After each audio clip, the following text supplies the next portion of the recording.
Of course, Bankim Chandra does show Durga to be inseparably united with the Bengal legend, but no Musalman can be expected patriotically to worship the 10-handed deity as Swades.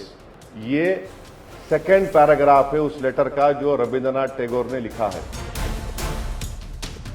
ये देश का नाम किसी देवी देवता के नाम से नहीं है ना, ये कोई किसी समुदाय के नाम पे तो नहीं चलता है। ये देश का कोई रिलीजन नहीं है।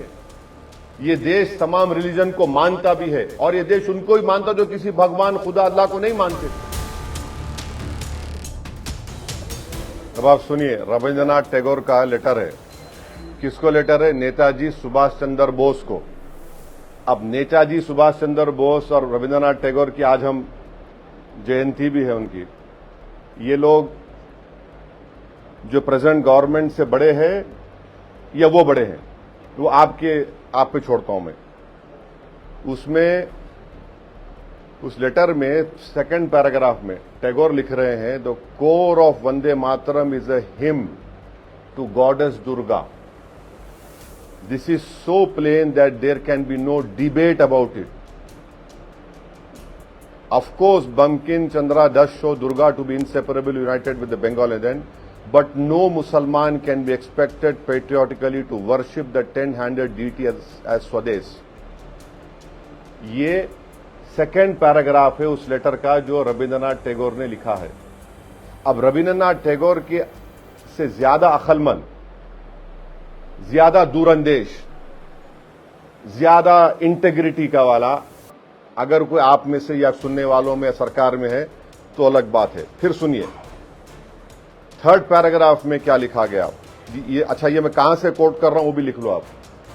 Letter number 314, selected letters of Rabindranath Tagore, edited by K Dutta and Robinson, Cambridge University Press, 1997।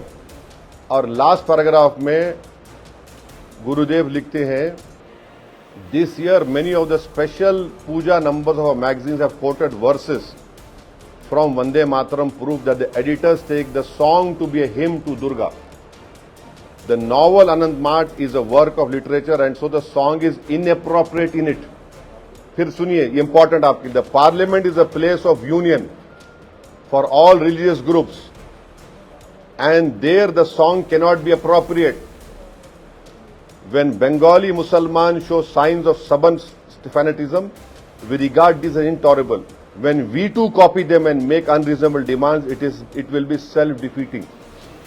ये रविंद्रनाथ टैगोर ने ये लेटर लिखा था।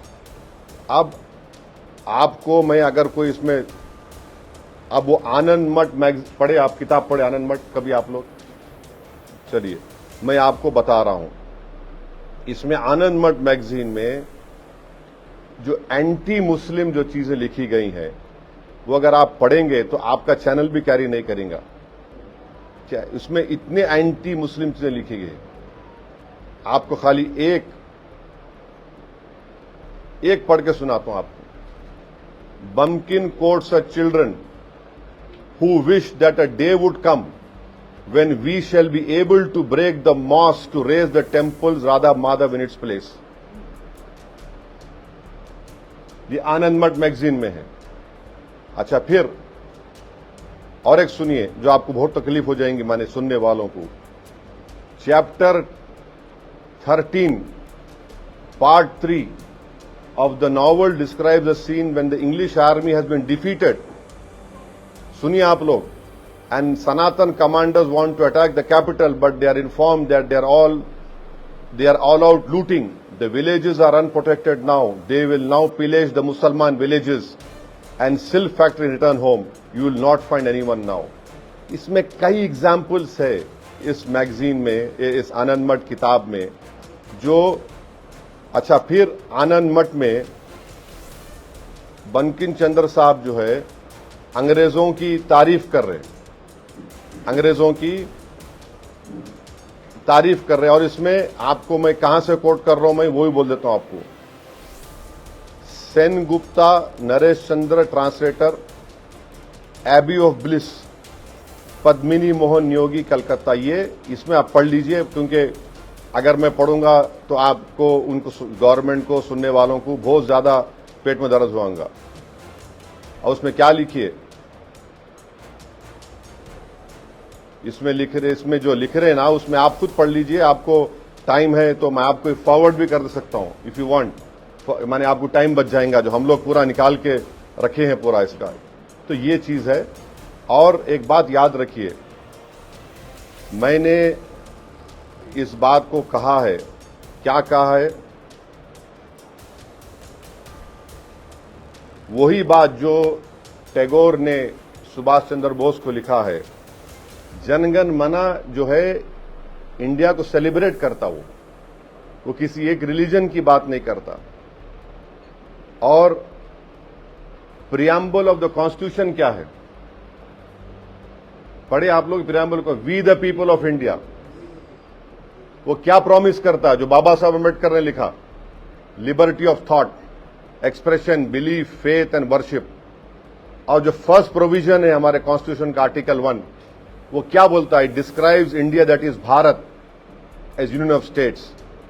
अच्छा, फिर तीसरा सुन लीजिए, जब संविधान बन रहा था हमारा, बाद संविधान सभा में बाद मेंबर थे जो ये बोल रहे थे कि प्रियम्बल को शुरू होगा किसी देवी या गॉडेस के नाम से, और उस वक्त वो बोले थे वंदे मातरम शुरू करो, ये प्रियम्बल बनाते वक्त। और जब प्रियम्बल सभा में जो लोग बैठे थे, हम उनको क्या बोलते, हमारे फोर फादर्स बोलते। उनकी अकल, उनका इस देश से देशभक्ति, मोहब्बत नरेंद्र मोदी आरएसएस से बढ़ के थी और हमसे भी बढ़ के थी। क्या कहा, वो फेल हो गया, वो हार गए वो लोग।